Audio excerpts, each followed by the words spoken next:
Assalamualaikum warahmatullahi wabarakatuh dan selamat pagi.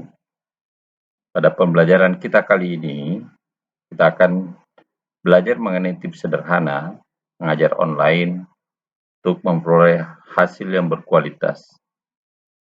Pada paparan ini akan dipaparkan tips-tips sederhana untuk pembelajaran online yang lebih baik. Baik, kita mulai.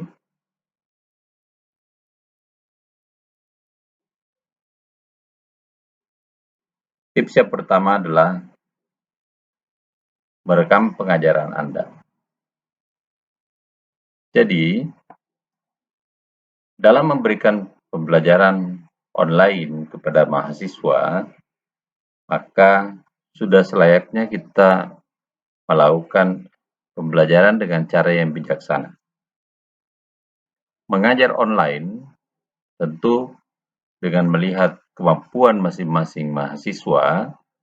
Kalau kita lihat bahwa tidak seluruh mahasiswa mampu mengikuti pembelajaran online dengan menggunakan streaming atau pembelajaran langsung. Misalnya kalau kita mengajar melalui Zoom atau mengajar melalui webinar. Sehingga untuk bisa memastikan bahwa setiap mahasiswa bisa mengikuti pembelajaran kita, maka ada baiknya pembelajaran yang kita lakukan perekaman. Sehingga rekaman yang kita sudah buat itu bisa dikirimkan ke mahasiswa, ke siswa atau peserta yang memungkinkan nanti dia dapat menonton video pembelajaran kita di waktu-waktu di mana mereka memiliki kesempatan. Karena terkadang pada pembelajaran yang kita jadwalkan, ada 1 atau 2 orang mahasiswa yang mungkin tidak bisa mengikuti pembelajaran yang kita lakukan karena jadwalnya bertepatan. Sehingga alangkah baiknya agar dalam pembelajaran online kita mencoba melakukan rekam atau membuat rekaman video pembelajaran dari materi yang kita sampaikan. Jadi tips yang pertama adalah melakukan rekaman atau membuat video pengajaran. Berikutnya kita pindah ke tips yang kedua.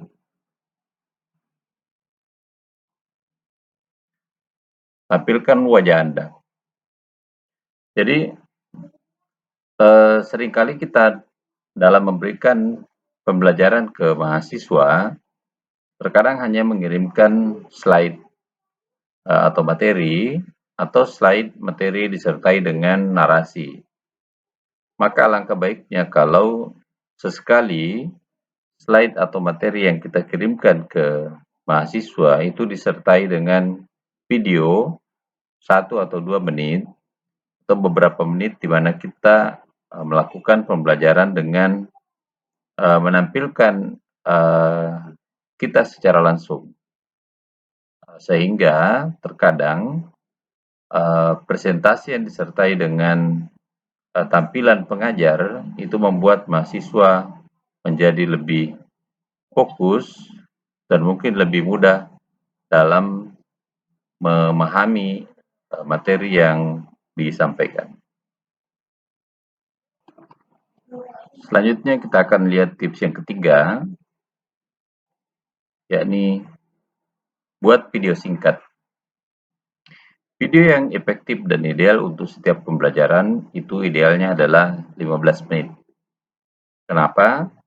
Karena video yang terlalu panjang itu pertama menyulitkan mahasiswa untuk mendownload videonya karena menggunakan kuota yang besar. Terus yang kedua, menimbulkan distraksi.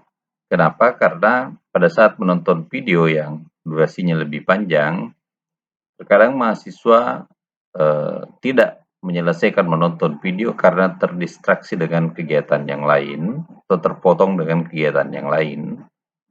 Atau terkadang pada saat mahasiswa melihat videonya terlalu panjang, maka dia akan memilih untuk menunda menonton videonya.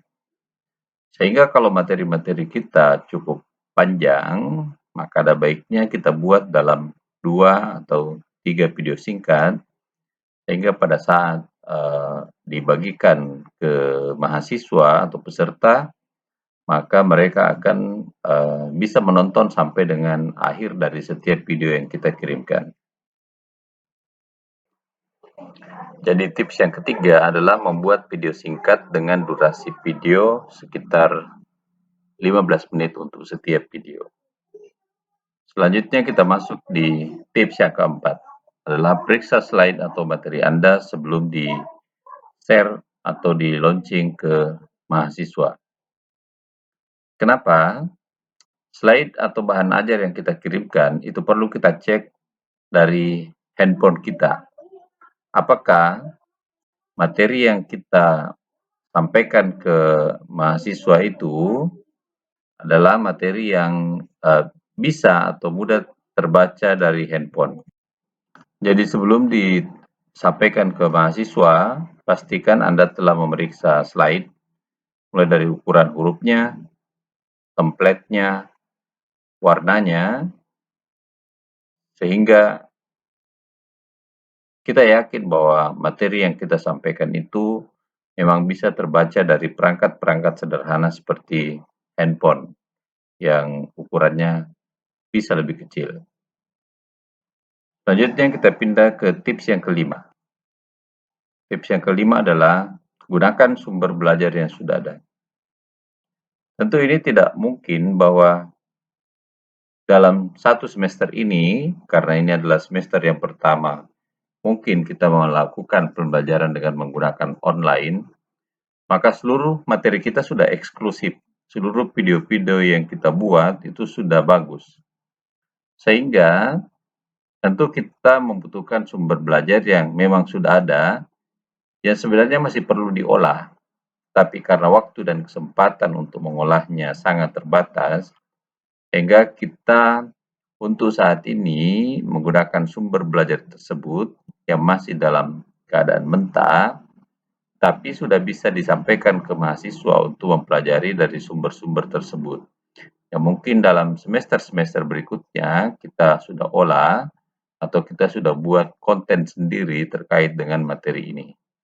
Jadi untuk mengurangi stres Anda dalam memberikan pembelajaran melalui online, apalagi bagi Anda yang pemula, tentu harus mau dan tidak malu untuk menggunakan sumber belajar yang sudah ada di internet. Dan ini sudah sangat banyak sumber, tinggal kemampuan kita untuk mencari dan menelaah sumber-sumber mana yang pantas untuk dijadikan sebagai referensi. Jadi tinggal kita menyiapkan link dari sumber belajar tersebut, sehingga mahasiswa bisa mengklik linknya untuk menuju ke sumber belajar yang sudah ada. Selanjutnya kita pindah ke tips yang keenam, yaitu memastikan sumber belajar terbuka. Ini seringkali bahwa sumber belajar yang kita sampaikan ke mahasiswa itu adalah sumber belajar yang tidak terbuka atau sulit terbuka, atau terkadang sulit diakses, dan ini tentu akan menyulitkan Anda. Kenapa? Karena akan banyak pesan yang masuk dari mahasiswa untuk memberikan informasi bahwa mereka sulit untuk mengakses sumber belajar tersebut.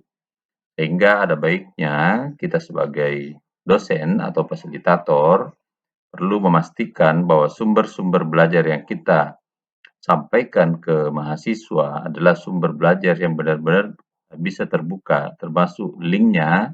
Pastikan bahwa link yang kita sampaikan itu adalah linknya tidak terputus atau link yang tidak ada perubahan terhadap link yang kita sampaikan. Jadi sebelum kita memberikan link ke mahasiswa, maka kita perlu memastikan bahwa sumber belajar tersebut benar-benar terbuka, sehingga kita tidak menghabiskan waktu untuk menjawab pesan mahasiswa yang masuk melalui inbox atau melalui media sosial yang lain untuk memberitahukan bahwa mahasiswa sulit mengakses sumber belajar yang sudah kita siapkan. Berikutnya, tips yang ketujuh adalah berikan informasi yang spesifik. Pada tips ini yang perlu kita perhatikan bahwa seringkali kita membagikan link video ataupun link artikel atau link buku ke mahasiswa, namun video itu durasinya terlalu panjang atau artikelnya terlalu panjang ataupun bukunya terlalu tebal atau terlalu banyak halamannya. Sehingga kita perlu memberikan informasi yang spesifik ke mahasiswa, misalnya untuk video di menit keberapa sampai dengan menit keberapa yang wajib mereka tonton. Begitu juga dengan artikel ataupun dengan buku, halaman berapa sampai dengan halaman berapa yang perlu sekali untuk mereka tonton. Yang pertama, hal ini akan melahirkan rasa ingin tahu ke mahasiswa terkait bagian mana yang harus mereka pelajari, karena kalau tidak, hal ini akan menyebabkan mereka akan lebih memilih menunda untuk membaca atau mengakses sumber informasi tersebut karena melihatnya terlalu banyak. Kemudian kalau kita punya 2 atau 3 informasi atau materi, maka kita perlu mengurut, ya, kita perlu mengurut materi mana yang kita ingin sampaikan terlebih dahulu. Jadi ini biasanya urutannya dari materi yang sederhana sampai ke yang paling rumit, atau dari materi yang paling penting, kemudian ke materi-materi yang sebagai tambahan atau penunjang. Karena ini akan sangat membantu mahasiswa dalam memahami materi pembelajaran yang kita sampaikan sesuai dengan tujuan atau capaian kompetensi yang ingin kita capai dalam suatu mata kuliah. Selanjutnya, kita pindah ke tips yang ke-8, yaitu lakukan kegiatan interaktif. Saat ini telah banyak media pembelajaran LMS yang menyajikan berbagai model pembelajaran dan sudah dalam bentuk interaktif, antara lain seperti Moodle, Edmodo, ataupun menggunakan Google Classroom. Sehingga kita bisa menggunakan aplikasi-aplikasi itu untuk melakukan kegiatan atau pembelajaran interaktif, termasuk dengan penggunaan kuis seperti Quizzes atau Socrative. Sebaiknya Anda menggunakan berbagai media tersebut itu untuk menghidupkan pembelajaran online Anda. Selanjutnya, tips yang ke-9 adalah menetapkan tujuan yang realistis. Kalau misalnya dalam pembelajaran kita menggunakan kuis atau soal latihan atau memberikan ujian misalnya, maka ada baiknya materi-materi yang kita ujikan ataupun kuis-kuis yang kita laksanakan, jawabannya itu bisa diakses atau bisa diperoleh setelah mempelajari materi yang kita sampaikan. Sehingga memang tujuan yang kita harapkan dari kuis yang kita laksanakan ke mahasiswa itu realistis dengan harapan yang kita inginkan dan dengan sumber belajar yang kita sampaikan ke mereka. Misalnya saja, contoh yang lain kalau kita memberikan tugas ke mahasiswa untuk membuat ringkasan terkait dengan sebuah atau suatu video yang kita sampaikan, maka ini sangat penting menyampaikan ke siswa bahwa ringkasan atau laporan atau resume dari video yang kita minta untuk dibuatkan resumenya, itu adalah bukan dalam bentuk laporan yang sangat serius. Kenapa? Memberikan tugas kepada mahasiswa dengan risiko rendah, ini seringkali justru memungkinkan bahwa hasil-hasil yang kita harapkan itu jauh lebih bagus atau jauh lebih baik hasilnya daripada memberikan atau meminta mereka untuk menyusun sebuah laporan yang atau resume yang risiko terlalu tinggi pada kasus-kasus membuat resume terhadap suatu video yang kita minta mereka untuk tonton. Begitu juga dengan jumlah soal dan waktu. Kuis dengan jumlah soal sekitar 15 soal itu akan menyita waktu mahasiswa kurang lebih sekitar 30 menit. Jadi, karena bukan cuma kita satu-satunya pengajar, kita harus memastikan bahwa kuis, latihan, ataupun soal-soal yang kita sampaikan ke mahasiswa itu sesuai dengan bobot atau kapasitas pembelajaran mereka. Jadi untuk 15 soal kuis itu kira-kira akan menyita waktu sekitar 30 menit dari waktu mahasiswa atau peserta. Selanjutnya kita pindah ke tips berikutnya, yaitu gunakan pengecekan kehadiran otomatis. Tentu kalau kita ingin mengecek satu-satu kehadiran mahasiswa pada saat kita melakukan pembelajaran online, maka akan sangat banyak waktu kita yang tersita untuk melakukan pengecekan satu persatu terhadap mahasiswa. Maka ada baiknya kalau kita menggunakan add-on yang ada pada setiap sistem pembelajaran yang kita gunakan atau aplikasi yang kita gunakan untuk bisa melakukan pengecekan kehadiran otomatis yang ada pada aplikasi tersebut. Selain itu, salah satu cara untuk meningkatkan keikutsertaan atau partisipasi mahasiswa dalam setiap pembelajaran online adalah dengan menyampaikan bahwa keikutsertaan mereka dinilai dengan keikutsertaan dalam kuis yang kita selenggarakan pada saat pembelajaran. Selanjutnya, kita pindah ke tips berikutnya, yaitu adalah gunakan komunikasi grup dengan bijaksana. Jadi terkadang karena kita sebagai dosen yang baru, kita selalu ingin mengajar online seperti pengajaran di kelas dengan menggunakan aplikasi misalnya Zoom atau video conference. Ini adalah hal yang kurang bijaksana. Terkadang komunikasi grup itu diperlukan memang dalam pembelajaran online, tapi baiknya bukan untuk menyampaikan pembelajaran secara langsung.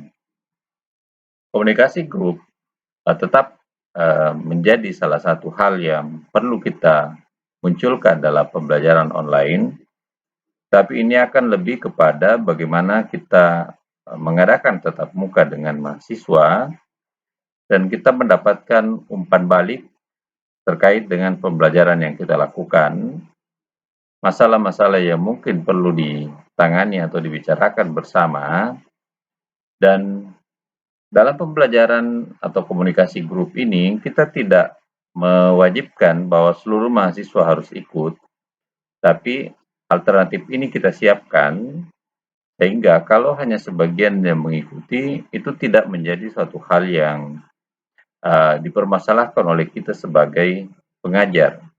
Tapi alternatif ini atau pilihan-pilihan ini tetap kita munculkan sesuai dengan waktu yang kita jadwalkan, sehingga mahasiswa yang ingin berkomunikasi langsung dengan kita dan memiliki fasilitas untuk bisa mengikuti komunikasi grup ini bisa terlaksana.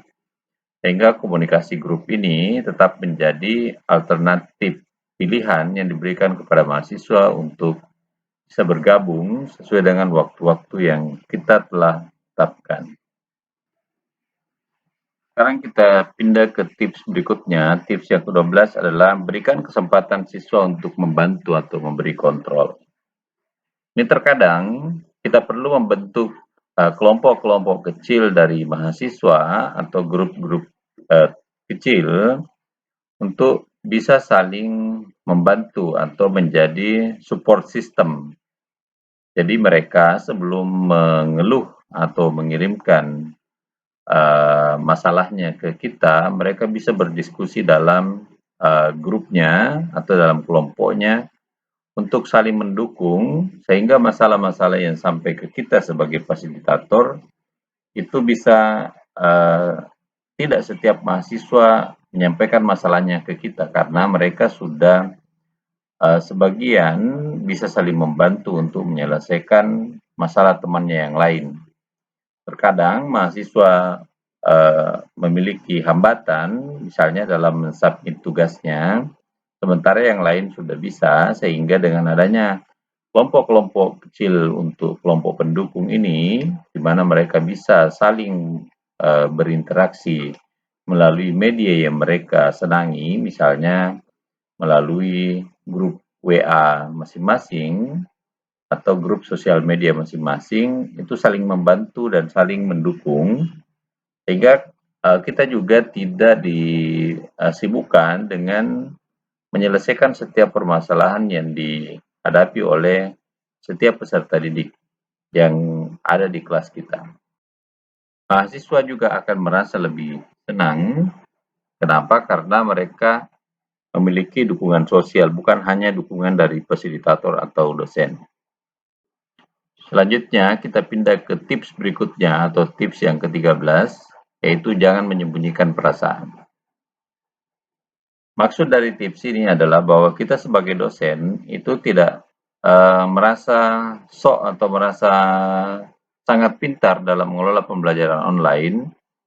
Jadi kalau kita memang baru pertama kali menyelenggarakan pembelajaran online, ada baiknya kita menyampaikan kepada mahasiswa bahwa kita juga ini sementara masih dalam proses belajar untuk memberikan pembelajaran online. Dengan demikian, mahasiswa justru akan lebih antusias karena memiliki kondisi emosi yang sama dan mereka akan dengan mudah bisa memahami dan membantu kita dalam pembelajaran menggunakan online ini. Jadi sebagai dosen atau sebagai pengajar, kita tidak boleh sungkan-sungkan untuk meminta mahasiswa membantu kita dalam mengelola pembelajaran online ini. Tentunya mereka juga akan bersimpati dan akan sangat membantu kita sehingga kita bisa sukses dalam memberikan pembelajaran melalui online. Kemudian berikutnya kita pindah ke tips yang ke-14 adalah pengulangan. Setelah kita menemukan metode atau formula yang tepat dalam pemberian pembelajaran melalui online ini, misalnya kita pertama-tama kirimkan materi atau masukkan materi lewat LMS atau lewat atau kirimkan lewat email atau tips yang lain, kemudian kita memberikan pendalaman atau penjelasan melalui tatap maya atau melalui forum diskusi, kemudian ulangannya melalui kuis misalnya, maka untuk pertemuan ketiga misalnya atau pertemuan keempat, kita menggunakan pola yang sama karena mahasiswa akan sedikit terganggu dengan perubahan pola pada setiap pertemuan. Jadi pengulangan-pengulangan metode dalam pertemuan 1, 3, atau 5 misalnya, menggunakan metode yang sama cenderung jauh lebih efektif dalam memberikan pembelajaran online dibandingkan dengan perubahan metode atau strategi pembelajaran yang kita terapkan pada setiap minggu perkuliahan. Jadi mahasiswa itu akan lebih nyaman dengan pengulangan-pengulangan yang sudah sering mereka kerjakan daripada kita terus-menerus menerapkan strategi baru pada setiap pertemuan dalam pembelajaran online kita. Demikianlah 14 tips untuk memberikan pembelajaran online yang lebih baik dan lebih berkualitas, dan mudah-mudahan ini bisa membantu Anda dalam memberikan pembelajaran online pada